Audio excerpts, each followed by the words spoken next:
viewers and some viewers. Good morning to you.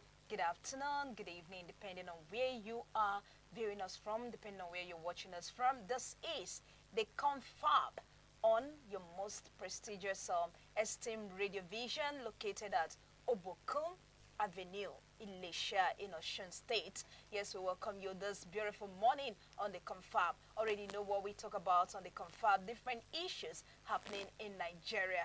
And this morning, as usual, I still remain Chidima Abel. Today's conversation cuts across power.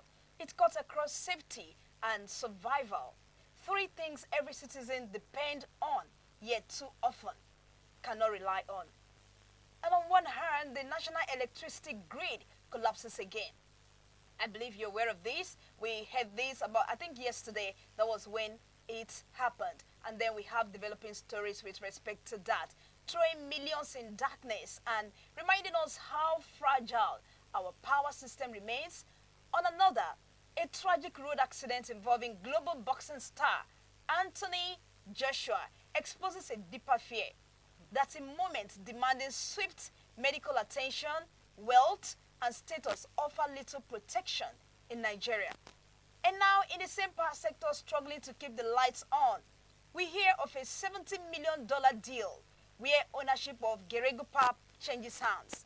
Big money moving quietly, while ordinary Nigerians still ask a simple question: when will things actually work? So today we ask, are our systems built for people or for profit? Why do institutions respond faster to power and influence than to emergencies and public need? And what must change for governance to translate into real everyday impacts? This is not just, it's a lived reality. So let's talk about it. I have the honor to introduce my analyst on today's confab. He is no other person other than the potential Ohunayo Ajiboye. You are welcome, Ohunayo. Thank you very much, Chidima. I'm happy to be here once again. Oh, I can see it written all over your face that you are really happy. The only dark man that, the color, the complexion is really complexioning. Okay, so how are you doing? I'm doing fine. I'm excited. The end of the year is close. Soon we'll be stepping into 2026. I'm really, really excited for that. We'll be stepping into 26 in less than 24 hours, let me put it that way. Okay, so viewers at home, this is a confab. For those of you that are just joining us, we are going to be talking about this three major stories looking at us, making the top of the headlines this morning. And the very first one here is about the British envoy. British envoy and governors visit Anthony Joshua in Lagos Hospital. This is one of the major headlines. The deputy head of mission of the British High Commission, Simon Field, has visited world heavyweight boxing champion Anthony Joshua in hospital following a fatal road accident along the Lagos-Ibadan Expressway, according to a statement by the Special Advisor on Information and Strategy to Ogun State Governor Kayode Akimade. On Monday, Field met with Joshua during the visit and also held discussions with Ogun State Governor Dapo Abiodun and his Lagos State counterpart Babajide Sanwo-Olu, as British officials continue to, monitor developments surrounding the incident. You already know that the incident occurred around midday on Monday, involved a Toyota Lexus Jeep conveying Joshua and 3 other passengers. Now, let's just focus on this morning.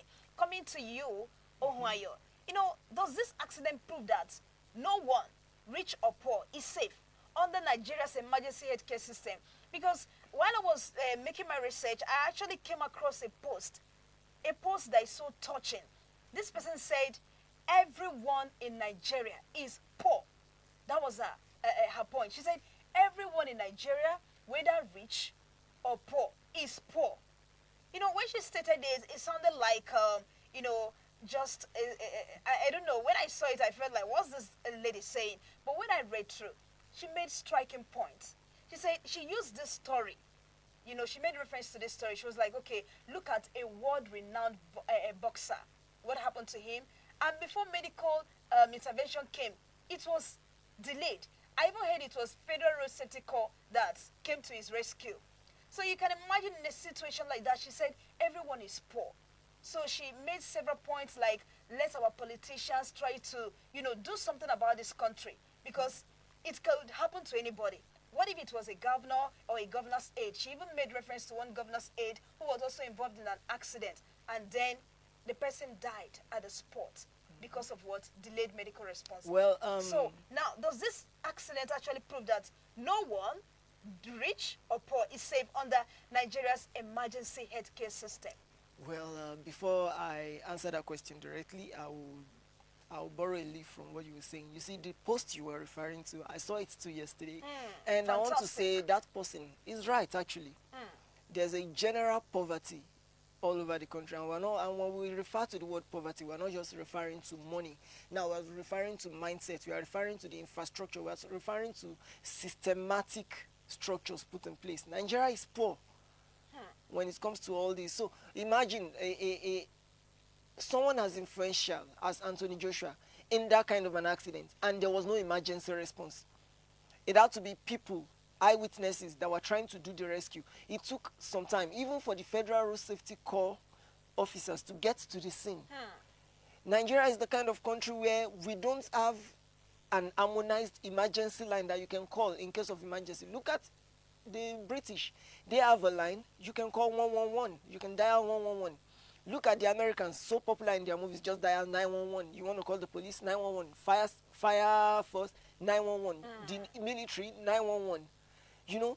It's harmonized for whatever emergency you have. So everybody will benefit from it. So everyone benefits. Your But Nigeria, they will give you some phone numbers that you might not be able to memorize easily, or in the case of an emergency, you can't even remember. You are talking about memorizing. What about a response? No, it comes down to that first. There's no harmonized emergency line. Imagine, okay, you are in Osun State. You are from Osun State, and you managed to memorize almost 10 emergency numbers for police, fire brigade, road safety. In case of any emergency involving them, you memorize 10. And then you found yourself suddenly in Lagos in an accident and you want to dial. You can't, you now dial. So in essence, you're saying Nigeria should at least have a uniformed line. So that's the first point I'm trying to make. Okay. No, now there's no harmonized emergency line to call. And the response is now a problem.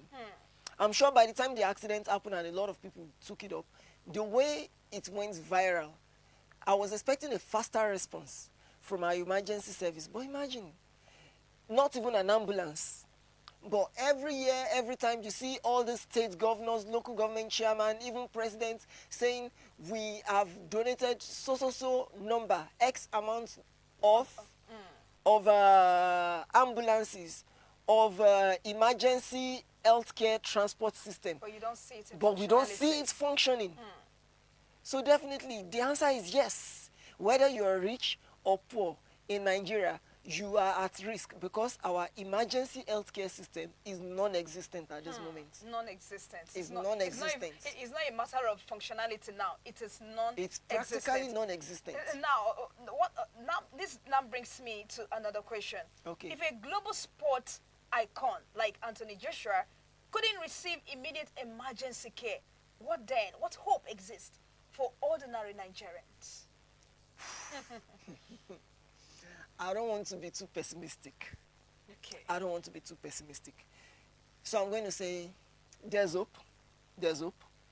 But that hope is very small. It's minuscule. Because the truth of the matter is, just because the news doesn't carry, it doesn't mean we have not had of how many accidents. Just this week alone, between Sunday till today is Tuesday, right? Just between Sunday and now, you know how many accidents have happened on the road? One, because of the terrible state of our federal roads. Terrible state of the express roads where people are traveling. This is the festive season. People are traveling. Terrible state of the road alone is causing more than enough accidents. Do you know how many lives have been lost because of this so-called non-existent emergency healthcare? They can't even respond on time. And then you are saying what hope exists for ordinary Nigerians.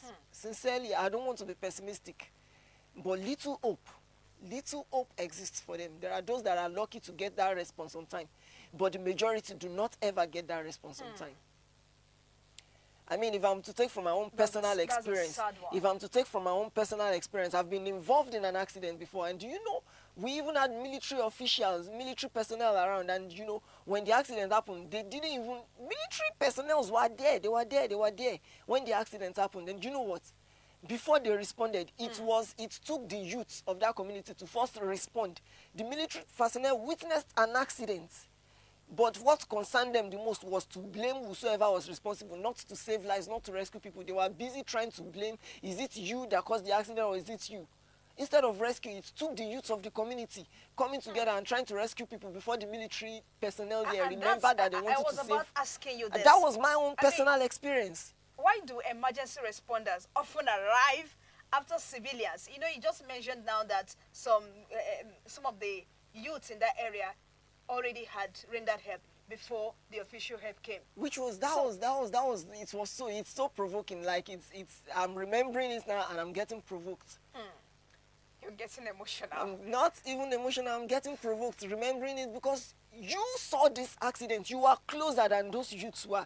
But it took the youth taking action first before you now remember that, we need to attend to the victims. Come on. So now let's look at it from this angle. What hope really exists for the ordinary Nigerian? What could be the problem? I mean, why do emergency responders often arrive after civilians have already improvised rescue efforts? Does it mean that road safety agencies are underfunded, mismanaged, or both of them? Because they say that every problem has a solution. So it is important. I'm going to answer that with could it be a that they are common Nigerian slang. Okay. I'm going to answer that with a common Nigerian slang. All of them join. Both the underfunding, undertraining, understaffed, and mismanagement, sincerely. All of them join.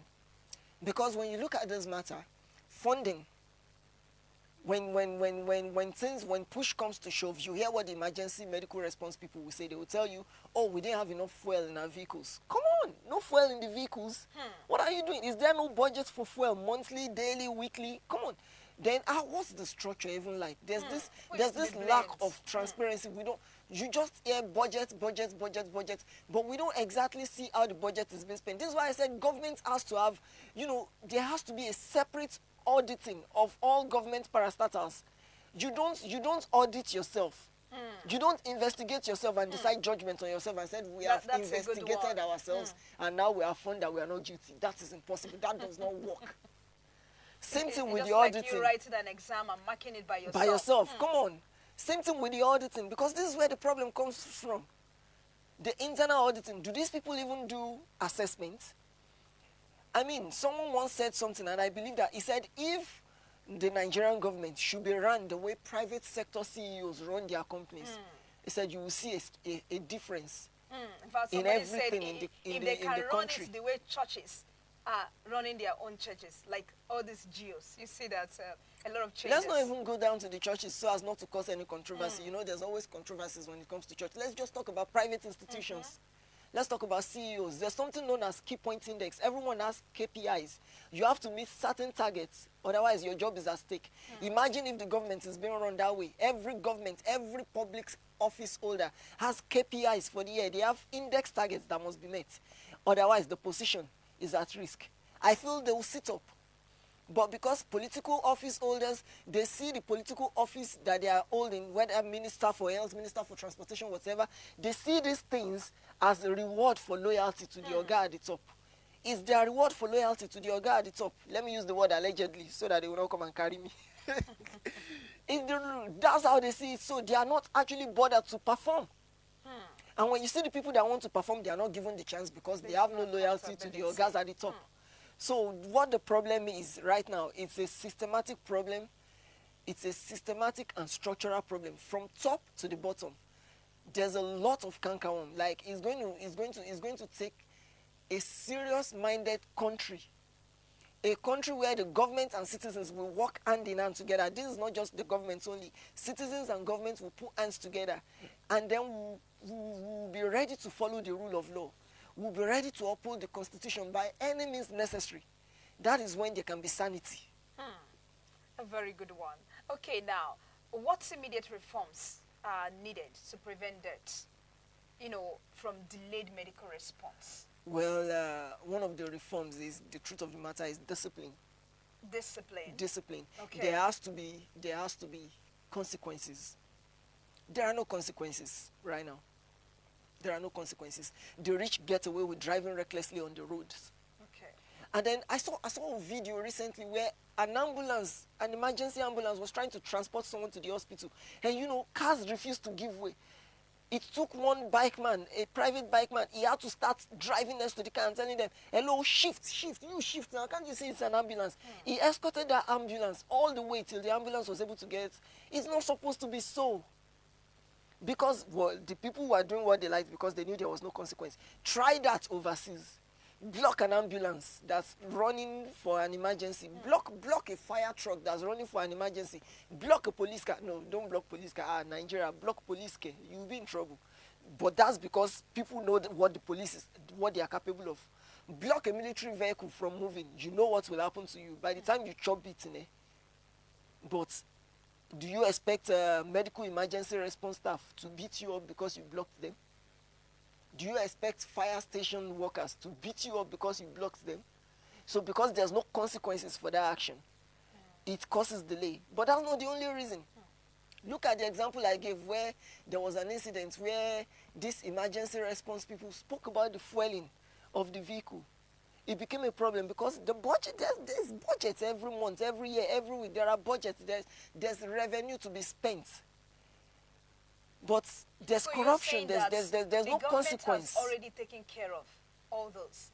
The government has taken care of it on paper, but because there's no consequence for misbehavior, there's no consequence for mismanagement, there's no consequence.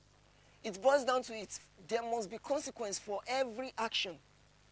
When there's consequences and people are being punished, and I'm not talking about just a slap on the wrist, like serious, heavy punishments. The ministers for health, ministers for transportation, minister for road, whatever title they are holding, they will sit up. Everyone under them will sit up. Nobody wants to be the scapegoat. Nobody wants to be a victim. And by that time, you will see the total transformation of our healthcare system and emergency response system. Thank you so much, Ohunayo. Because of our time, we just move to the next story. Restoration begins as grid collapse cut power nationwide. Restoration begins as grid collapse cut power nationwide. We have been hearing of this grid collapse all the time. And now it has happened again. The national electricity grid collapsed on Monday, even yesterday, after major power plants lost generation. As the federal government intensified efforts to restore the system, it was confirmed that the grid went down around 2 p.m., plunging many Nigerians into total darkness. Power generation had peaked at about 4,800 megawatts early on Monday before crashing to 139 megawatts. Imagine the distance, 4,800 megawatts down to 139 megawatts as of 3 p.m. according to data obtained by a correspondent. The cause of the collapse could not be, immediately confirmed. However, it occurred at a time when the Nigerian Independent System Operator was making efforts to ramp up generation following recent gas constraint caused by pipeline vandalism. As of the time of the incident on Monday, all 22 power plants connected to the grid lost generation. This is a very sad one. Okay, let me come down to you. Is Nigeria's recurring grid collapse a technical failure or a leadership failure? I don't know whether you got my question. It's both. It's both technical and the leadership failure. Okay, technical, can you elaborate technical that? in the sense that, like you said, the problem with the gas being caused by pipeline vandalism, that's the technical issue there. But are you trying to tell me that all this while we've been hearing of pipeline vandalism, are you telling me that the government of Nigeria cannot muster up enough effort, or is it that they are not interested in mustering up the effort in even trying to secure those particular pipelines? I mean, I have a treasure. I have a treasure in my house. I would definitely do everything to secure that treasure. So what is going on? That's a technical failure. Now, on the part of the leadership failure, Nigeria has the habit of putting square pegs in round holes. Who is the Minister for Power? What are his qualifications with regards to power and electricity? So the question is, why is it there Why is it there if power is still failing? Imagine Minister for Power focusing on artificial intelligence. What does artificial intelligence have to do with power? You have to look at all those things. Then what are his antecedents? Where did it come from? Like I said, I said it earlier that a lot of these positions are being held as rewards for loyalty to the Oga at the top. Not because those occupying Not it because they are qualified. not because they have the technical know-how. How can you hold a position and you have no... What is in this same Nigeria, we saw an international interview with Minister for Sports back then. And he was being asked about the disappointing performance of our athletic team at the Olympics that year. And he was being asked, like, in preparation for the next Olympics, that what is his plan to get Nigeria on the map, and he was like, there's another one. Our federal minister for sports does not know that the Olympics happens every 4 years. Jesus. It's the same thing. It's a leadership failure. This is leadership failure. The current government got into power promising to rectify a lot of things. But the truth is, what we are seeing is more of the same, or even worse than what the situation used to be. So tell me, is that not a leadership failure? That's all I'll say on the matter. Okay, now, has the government truly reformed the power sector, or merely privatized inefficiency? I feel like that question already answered itself. They just privatized inefficiency because it has gotten terribly worse. This is worse. So what all the gimmicks they tried, okay, now we are going to have band A, band B, band C, band D, band E, and the common one that is known around the people, bandage. They call that one bandage. Do you know why they call it bandage? Because you barely have power on. You barely have power on. So they call it bandage. So now you're telling me that band A, band B, everybody is now being thrown into darkness because of power grid failure. Come on.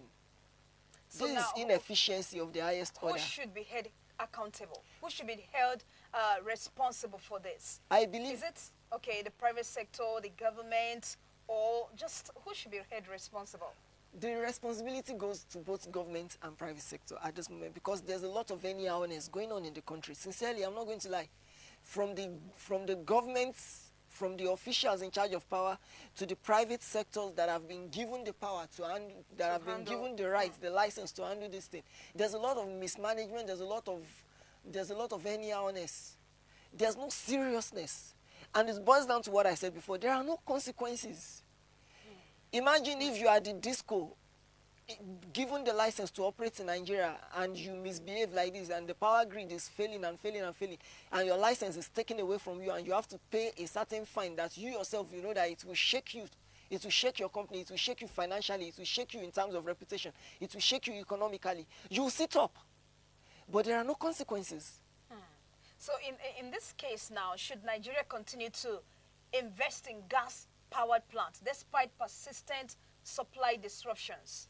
Do you think it's a good idea for Nigeria to continue to invest in gas-powered plants? Gas-powered plants are not the problem, sincerely. They are not the problem. But I feel like that's an excuse.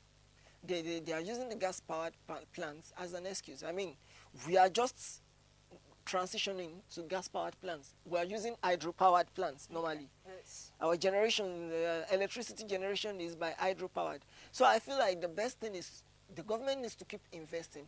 But at the same time, I mean, Nigerian government, we have brilliant minds in this country. There are brilliant minds. Bring brilliant minds together, please. Let these people come together, and, there can be an hybrid of both. Both hydro-powered, gas-powered. There can be an hybrid. Every country is researching better ways of getting clean energy, sustainable energy that won't fail. And those are countries that have been generating electricity without blackouts, without grid failures, and they are still looking for better ways. But I feel like in Nigeria, our government just does something, and they feel like, yes, we have innovated. Let's sit down and enjoy the applause. No! So is achieving 24-hour electricity in Nigeria a dream or a realistic goal? Right now, it's looking like a dream. It's looking like a dream, because until we have a serious government in place, until we have serious officials in place, until we have serious systems put in place and structure with clear consequences for mismanagement and for failure. If there's no consequence for failure, this is going to continue. It's going to be a dream for us to achieve stable 24-hour electricity, something all our neighbors in the west of the Sahel and Africa at large have already enjoying. Something they're already enjoying, and the giant of Africa, giant that has now turned to dwarf. And we can't in 2025, going to 2026, and we can't boast of stable 24-hour electricity. Come on. It is saddening. It's a dream. It's a dream right now. Okay, thank you so much. We move to the very last story topping the list this morning because of our time. If you're just joining us, this is a confab on STEAM Radio Vision. Don't forget to give us a like, comment, and also share. You can join the conversation in the comment section. Tell us what you feel about the stories we have discussed so far and the one we're about to discuss right now. I have Ajiboye as my analyst this morning. So It looks like fill you us on the forgot my story. name again. You did, Okay. you did. That little pause you did, you forgot the name. All right, the last story here is more or less like the one we just discussed now. Otedola cedes Geregu Power plant.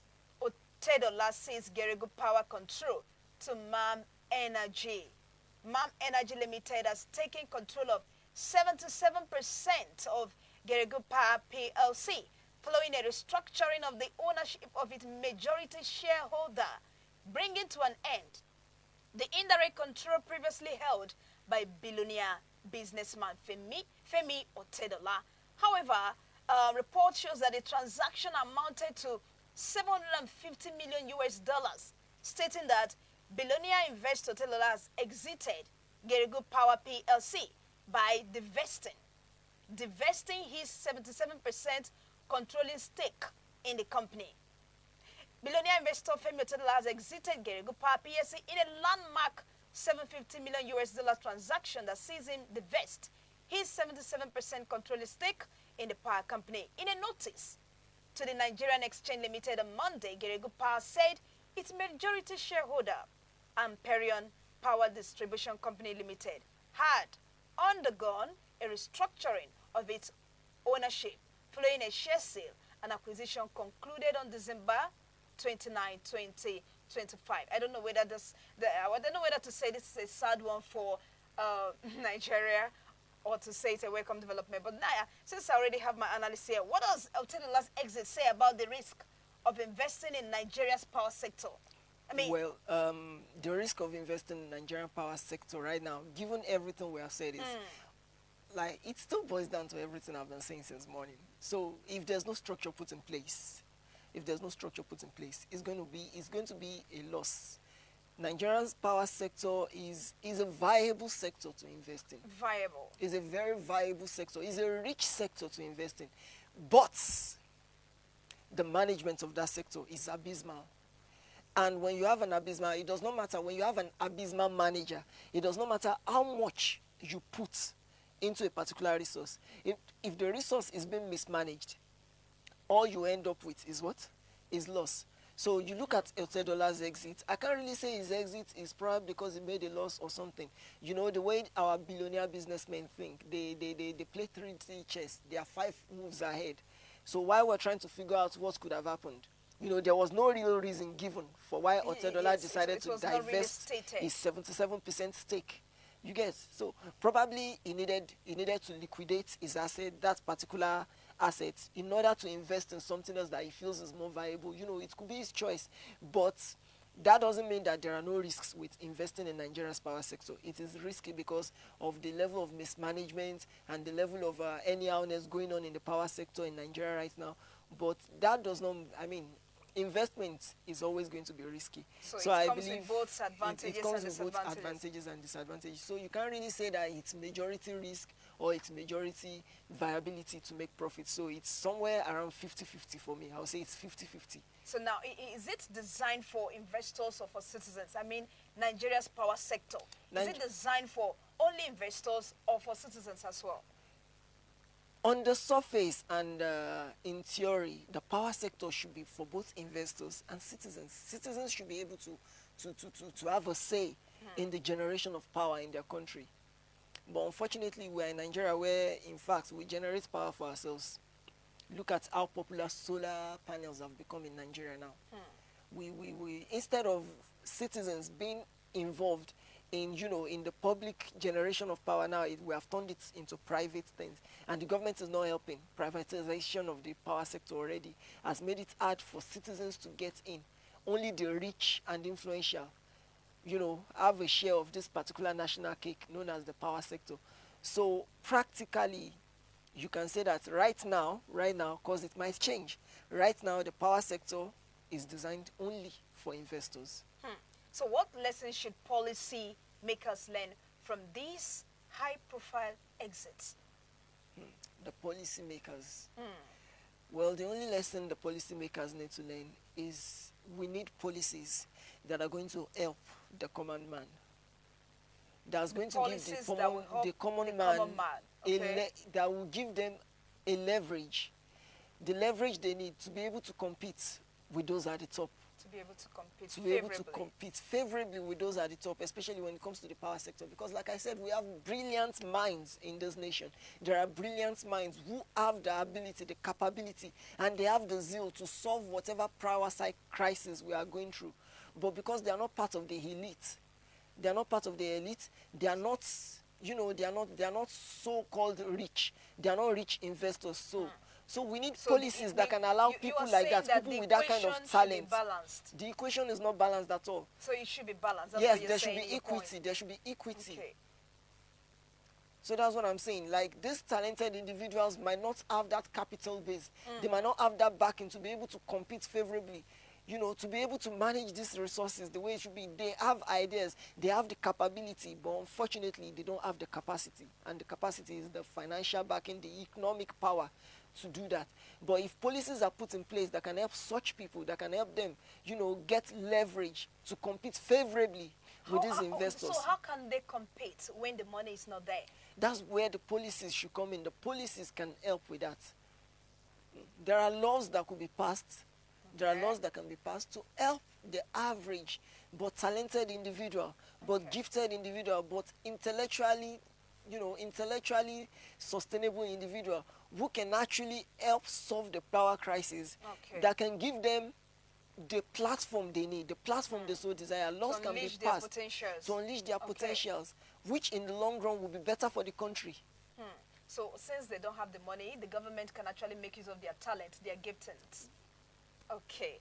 All right. Before we wrap it up, should the government step back or regulate more aggressively with all what is happening right now? Should the government step back, or do you think they should even regulate more aggressively this time? I'll say a little bit of both.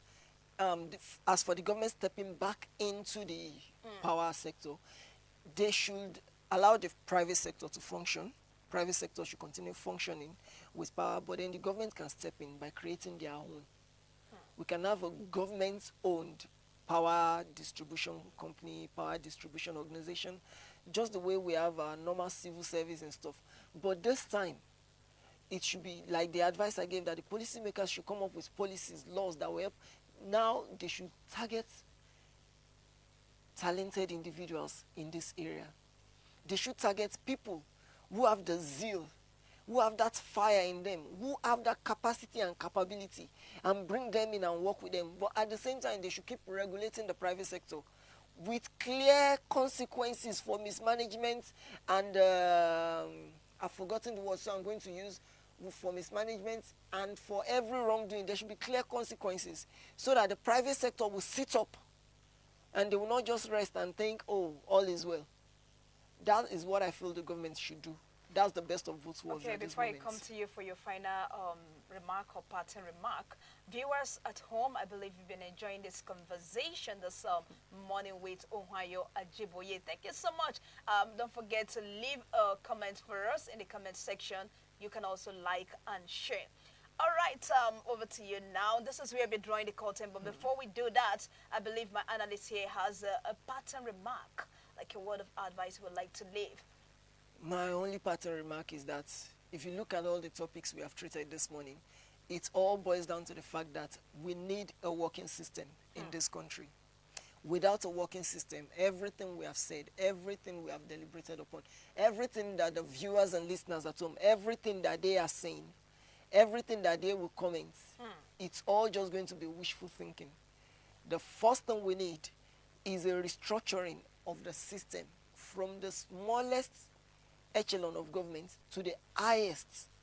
There has to be a restructuring. The system has to work. It's only when the system works, that's when all those wrongs can be corrected. That's when there will be visible consequences for wrongdoings. That's when you're going to see the transformation in the power sector, in the health sector, in the emergency response, in our security forces, even in the government parastatals themselves. That's when you're going to see the true, how it's supposed to be. At that moment, we'll no longer be making examples. We'll no longer be taking examples from other countries. We will become the example. But until then, the first thing we need that Nigerians all over must demand for is a working system in this country. Thank you very much. Thank you so much. That's a very good one. That's a brilliant one. This is where we'll be drawing the curtain on the show this morning. But I need to say this. Big money may change hands, officials may pay visits, and systems may be restored. But until light stays on, until help arrives on time, and until lives truly matter, the real problems remain unsolved. Nigeria deserves system that work. Good morning, and remain loyal to Esteem Radio Vision. Don't forget that this program will still come your way again, same time tomorrow morning. I want to say a very big thank you to our CEO in the person of Deacon Michael Adeboye Ashaolu. Thank you so much for all you do for the society and for Esteem Radio Vision. And also to our able producer in the person of Mr. Folabi Adenikbekun, thank you. To my analyst, I can't forget to thank you. It's not even possible. Thank you so much for coming. Welcome. Look forward to having you again Definitely. and again. Definitely. All right. Until I come your way again, I still remain Chidima Abel. Stay loyal to Esteem Radio Vision. And don't forget to like, comment, and share. Bye for now.